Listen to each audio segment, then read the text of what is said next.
This video shows how to make a peer review assignment in Canvas. While editing the assignment, select the checkbox to require peer reviews.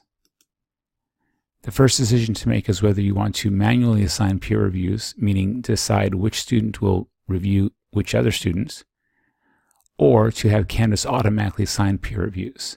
If you choose automatically, one question is to decide how many reviews per user, meaning how many other students will each student review, and then when to have Canvas automatically assign peer reviews. The assign review date must be after the due date. If you don't type a date, it will make the due date the automatically assigned review date. You may want to add a couple of days just in case there are students who submit their assignments late. Finally, you can decide whether you want the students to review each other anonymously. Once peer review is enabled for an assignment, a peer reviews link appears on the assignment page. This is visible both to instructors and to students. Students will be able to see the submissions from their classmates that they've been assigned to review.